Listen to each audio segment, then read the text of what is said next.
Assalamualaikum warahmatullahi wabarakatuh. Selamat datang di Nugroho Room. Bagaimana rekan-rekan untuk kesiapannya? Saya harapkan semuanya tetap semangat ya untuk persiapan di CPNS 2021 ya. Walaupun ini ada informasi sedikit terkait pelaksanaannya. Ada yang mengatakan untuk CPNS di 2021 ini ditiadakan ya, artinya tidak ada dan difokuskan di PPK di 2021. Namun saya sarankan rekan-rekan tetap fokus, tetap tenang ya. Kita tunggu bersama informasi resminya dari BKN maupun dari Permenpan RB-nya ya. Kita fokus saja persiapan untuk soal-soalnya apapun itu, walaupun di CPNS maupun di PPK. Yang penting difokuskan dulu saja. Baik, pada kesempatan hari ini saya akan menyampaikan prediksi soal TKP ya, atau manajerial untuk PPK yang saya sampaikan di tryout CPNS berdasarkan Permenpan RB-nya nomor 49 tahun 2018 tentang manajemen pegawai pemerintah dengan perjanjian kerja. Mohon maaf ya untuk suara saya agak serak.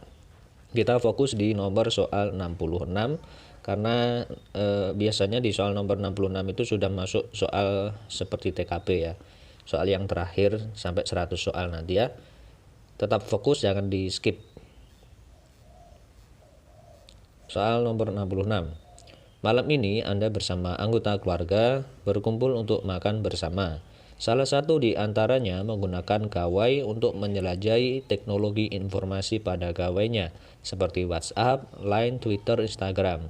Sikap Anda terhadap ilustrasi di atas adalah A. Membiarkannya karena itu suatu hal yang wajar untuk bersosialisasi ya.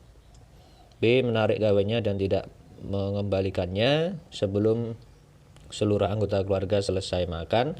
C. Melanjutkan makan dan berbincang dengan anggota keluarga lainnya. D. Menasihatinya pada saat makan untuk tidak menggunakan gawai. E. Menanyakan alasan menggunakan gawai tersebut dan mengingatkan untuk mematikan gawainya. Nah, kira-kira pada soal studi kasus masalah di atas, jika posisinya rekan-rekan berada di tengah-tengah anggota keluarga itu, jawaban yang tepat kira-kira yang mana? Oke ya, kita bahas dulu satu persatu. Membiarkannya karena itu suatu hal yang wajar. Kita simpan dulu ya. Menarik gawai dan tidak mengembalikan, jelas itu bukan ya, terlihat. Melanjutkan makan dan berbincang dengan anggota keluarga lain, kita simpan dulu. Nasihati pada saat makan tidak menggunakan gawai itu juga sebenarnya kurang ya bagi saya. Menanyakan alasan menggunakan gawai tersebut, mengikat untuk mematikan gawainya, itu juga kurang etis juga ya. Kita lihat dari sudut pandang yang lainnya ya. Jadi jawaban yang tepat itu adalah A. Membiarkannya karena itu suatu hal yang wajar untuk bersosialisasi dengan rekan di dunia maya. Ya, barangkali anggota keluarga itu ada keperluan atau ada hal penting di luar itu ya. Karena posisi kita belum mulai untuk makan ya. Jadi untuk poinnya, nah ini yang terpenting ketika rekan-rekan berhasil menjawab satu soal itu adalah soalnya 5 ya. Jadi dalam soal TKP seperti ini usahakan maksimal ya, harus minimal 45 seperti itu ya. Jadi jangan mudah terjebak karena soal semacam ini banyak yang menjatuhkan ya. Oke ya. Nomor poin A itu 5 poin. B ya, jelas menarik gawai itu tidak etis ya, bahkan tidak baik, apalagi dengan sesama anggota keluarga yang sudah berkeluarga ya, itu tidak pas. Poinnya 1.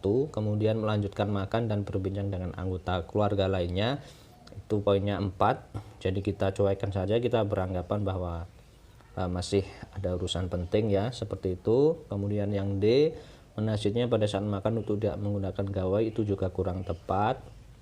Dan E, menanyakan alasan menggunakan gawai tersebut untuk mematikan gawainya, itu poinnya 3 ya, jadi kurang tepat juga. Jadi misalkan rekan-rekan belum paham terkait maksud dari soalnya, itu rekan-rekan jangan keburu untuk menjawab ya, atau jangan terburu-buru menjustifikasi ya, seperti itu. Untuk pembahasannya, jadi ini termasuk pada ranah penguasaan IT ya, teknologi ya.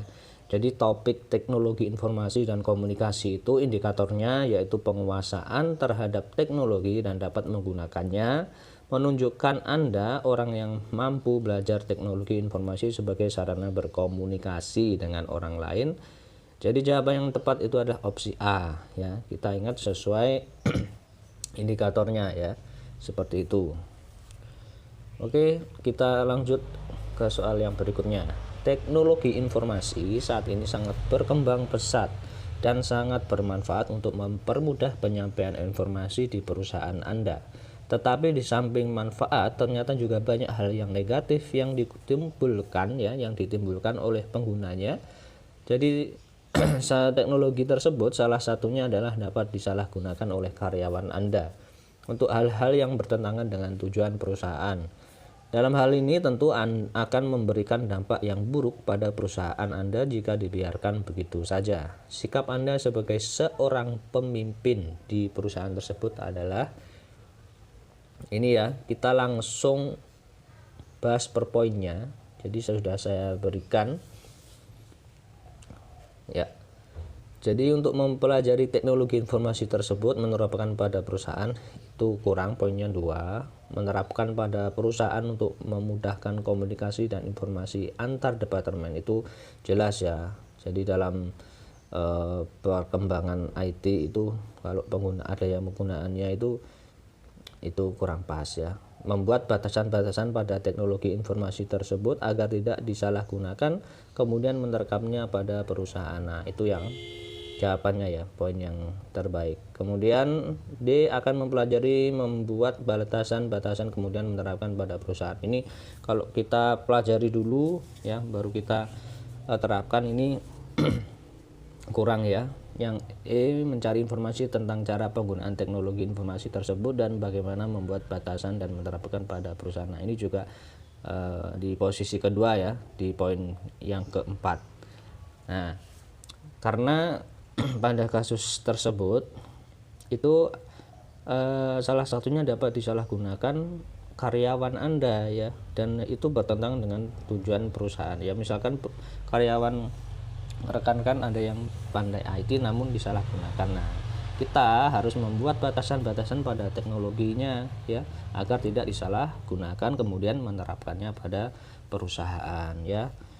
Untuk kunci jawabannya adalah yang C dengan pembahasan topik kemampuan bekerja berkelanjutan. Jadi di indikatornya ini, di kisi-kisinya, indikator gemar belajar untuk pengembangan, berpikir maju dan mengimplementasikannya, serta masalah adanya penyalahgunaan IT oleh karyawan. Agar hal tersebut tidak terjadi, tentu kita harus berpikir maju dan jauh ke depan dengan cara membuat batasan-batasan tertentu, dan opsi yang paling cepat bisa dilakukan adalah paling tepat ya, opsi C ya, seperti itu ya. Kita lanjut.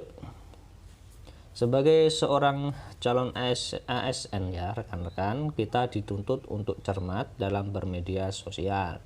Di era milenial sekarang ini itu marak berita dan informasi hoax di media sosial yang disebarkan oleh orang-orang yang tidak bertanggung jawab ya, membuat banyak orang mudah terprovokasi, berdebat kusir. Dan sikap Anda untuk mengatasi hal ini adalah, ini langsung saya sampaikan ya.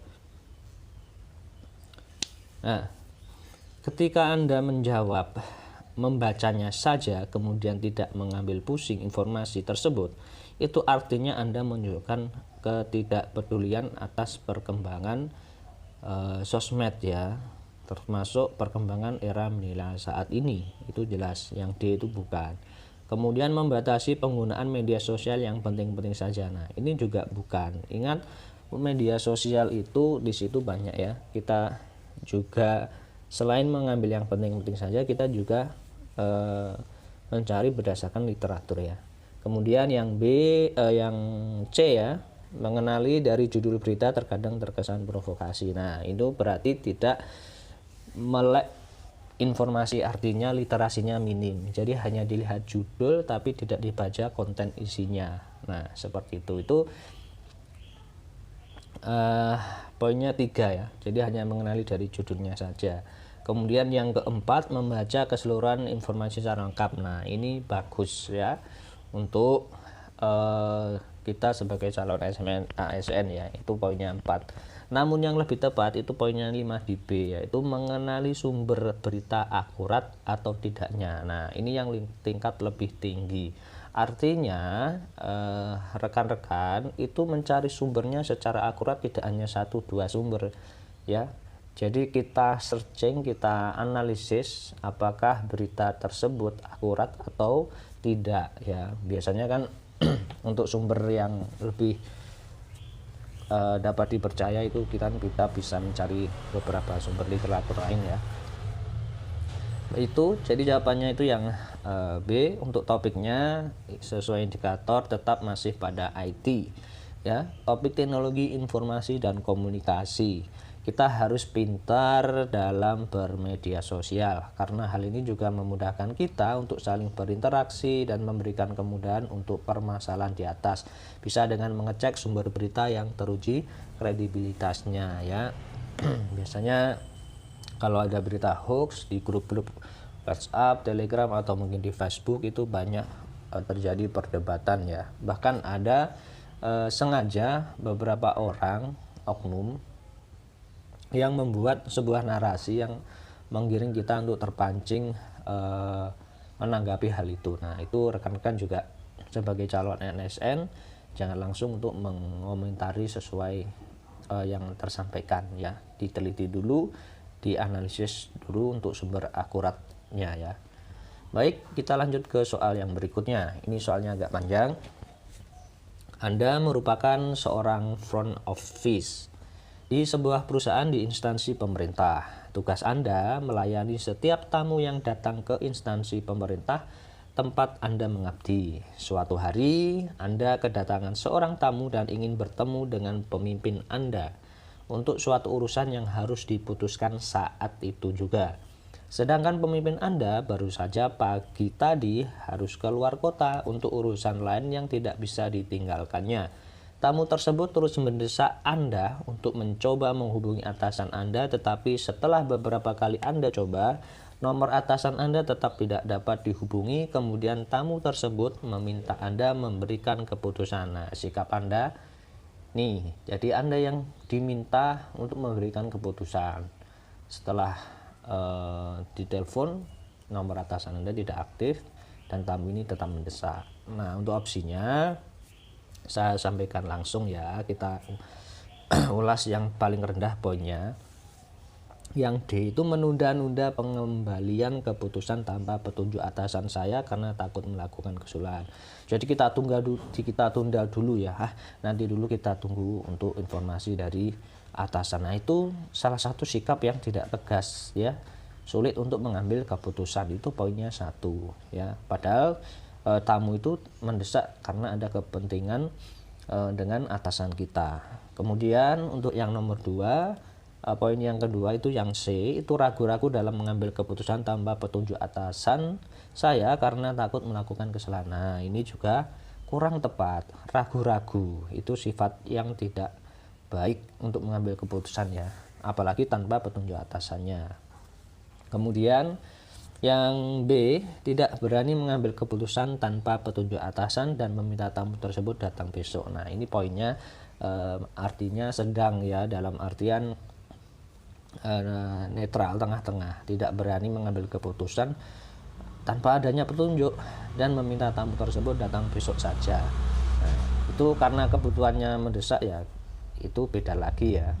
Jadi itu poinnya 3. Kemudian mengambil keputusan tanpa petunjuk atasan karena sangat mendesak, atasan pasti makluminya asal benar. Nah, ini cukup bagus asalkan ini prinsipnya asalkan benar ya. Jadi karena kita diminta mengambil keputusan pada saat itu juga kita harus merujuk pada nilai kebenarannya, keakuratannya seperti apa.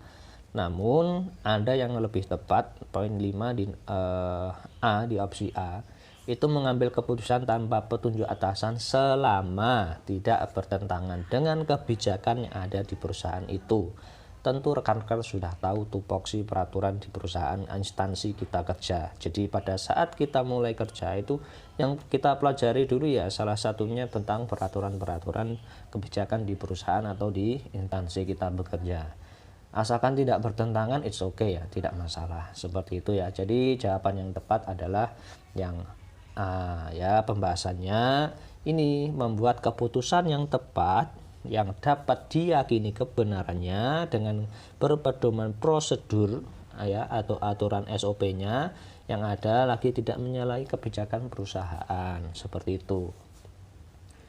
Oke, paham ya untuk ceritanya? Kita simak selanjutnya. Ini menarik juga ya. Di nomor 70. Hampir setiap minggu Anda selalu menjalankan dinas ke luar kota ya. Pekerjaan Anda menuntut Anda untuk selalu mempersiapkan segala kebutuhan yang diperlukan ketika bertugas, mulai datang barang-barang pribadi sampai ke dokumen penting yang harus dibawa. Kendala yang sering terjadi adalah Anda agak sedikit pelupa. Terkadang barang bawaan Anda bisa tertinggal, belum lagi risiko kerusakan selama perjalanan atau hilang. Sikap Anda untuk mengatasi masalah tersebut adalah A. Ini menyiapkan jauh-jauh hari agar tidak lupa. B. Selalu membawa dokumen cadangan di tempat berbeda. C. Menyimpan dengan sistem online agar bisa diakses di mana saja. D. Menyimpan dokumen di dalam hard disk. E. Tetap mempersiapkan seperti biasa yang Anda lakukan. Oke, rekan-rekan jawab dulu, analisis dulu. Nanti akan kita bahas bersama. Ya. Oke ya, ini kunci jawabannya. Kita ke poin terendah dulu ya, biar rekan-rekan lebih paham ya. Di poin E itu tetap mempersiapkan seperti biasa yang Anda lakukan, itu poinnya 1. Artinya rekan-rekan tidak ada perubahan ya, tidak ada perubahan untuk merubah kebiasaan atau kebiasaan buruk tersebut, karena di dalam cerita itu Anda sebagai agak sedikit pelupa. Nah, seperti itu. Kemudian yang poin A itu menyiapkannya jauh-jauh hari agar tidak lupa. Itu poinnya B ya.